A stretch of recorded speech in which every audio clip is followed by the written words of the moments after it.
All right, so leather bags, right? You love them and you want to keep them looking great. Oh, yeah. And the big question is, does water actually ruin leather? I mean, we've all heard that. Yeah. And today we're going deep with insights from Steel Horse Leather. Great source.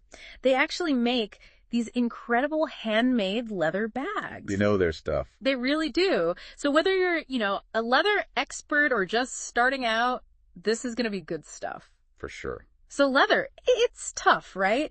But it has this weird relationship with water. Yeah, it's funny how something so durable can be so sensitive to something as simple as water. And Steel Horse Leather, they get into the science of it all. Really? Yeah, like how water affects the leather at a molecular level. Pretty interesting stuff. But let's get to the big question. Does water actually ruin leather? Well, the short answer is yes. Okay, so it does. If it's left untreated. Okay, so untreated water damage. Right, and it all comes down to the natural oils in the leather. Okay. Water disrupts those oils, and that's what keeps leather soft and supple. Makes sense. Without them, it gets dry and brittle, and you start to see cracking. And that's the last thing you want. Exactly. But here's the good news, right? A little splash here and there won't instantly destroy your leather. Yeah, it's not a death sentence. It's really all about how you react. Exactly. Steel Horse Leather actually has this 4-step rescue plan. I like to think of it as DCBP. Okay. I like that. Easy to remember. DCBP, like a superhero acronym. Yeah, like a mnemonic device. Exactly. Okay, so break it down for us. So D is for dry. Okay. But you have to do it the right way. All right. How do we do that? So you gently blot away the excess water. Okay. Use a dry cloth.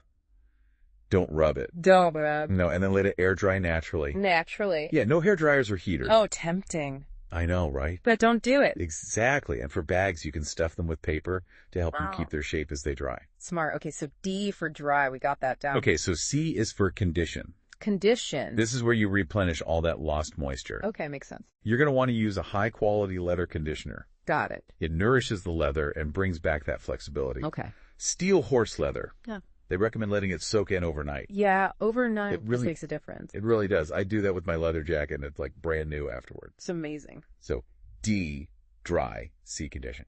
B, what is B? B is for buff.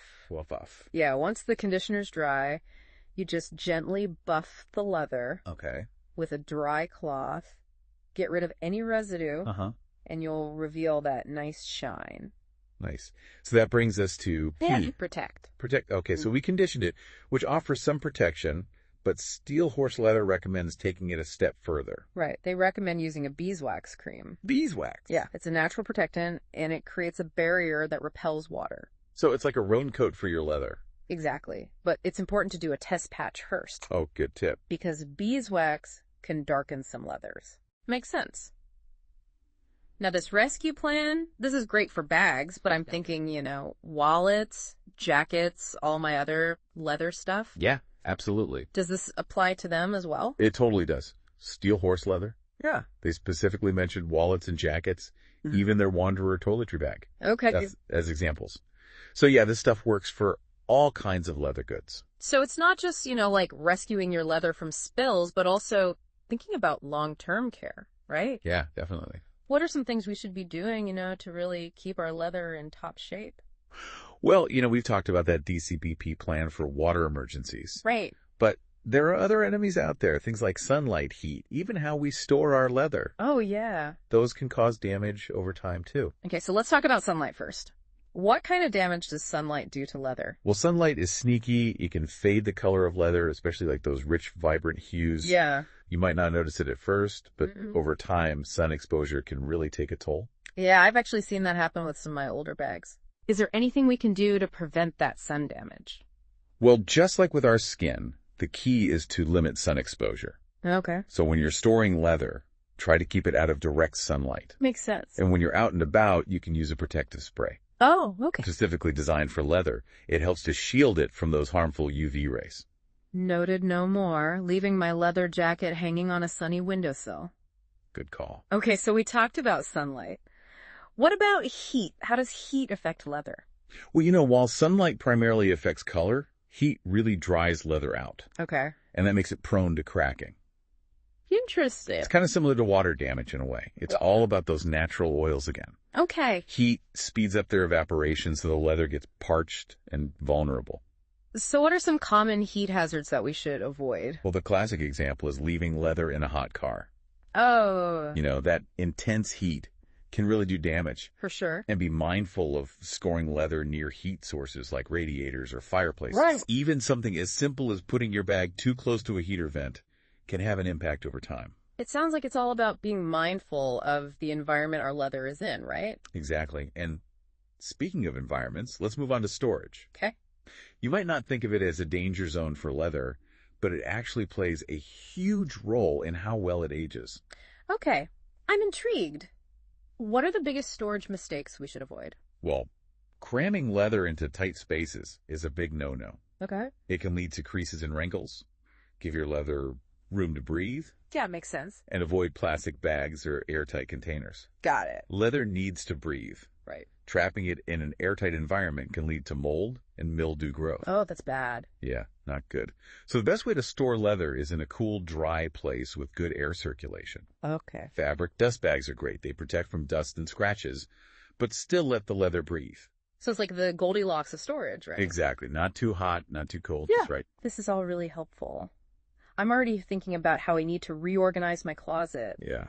to give my leather some breathing room. It's amazing how these little tweaks can extend the lifespan of our leather goods. I feel much more confident about keeping my leather looking its best. Good. So we've covered water damage, sunlight, heat, even storage.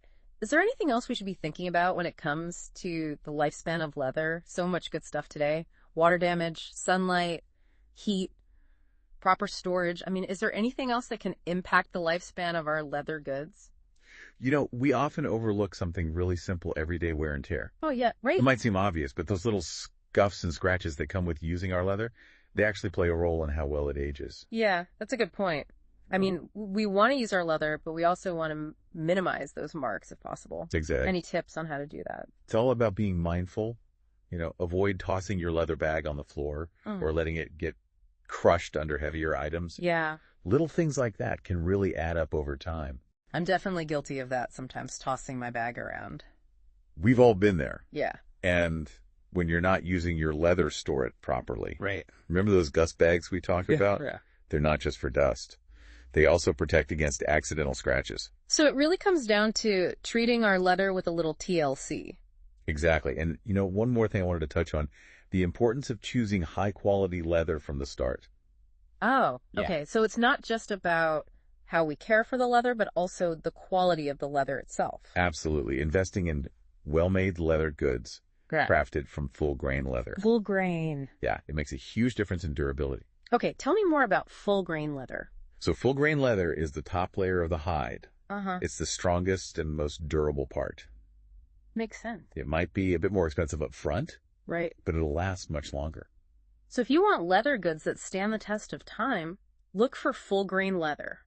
Exactly. It's an investment worth making. It really is. This has been such an insightful deep dive. Right. I feel like I've learned so much about how to truly care for my leather. Me too. Before we wrap up, though, I have one last thought for you and for our listeners. Okay. We've focused a lot on, protecting leather from damage, but isn't there something kind of beautiful about a well-worn leather item? Totally. That patina, those little imperfections, they tell a story. Yeah, they add character. So as you go forth and care for your own leather, embrace those marks as signs of a life well lived. I love that those imperfections give leather its soul. Go forth and keep that leather looking amazing.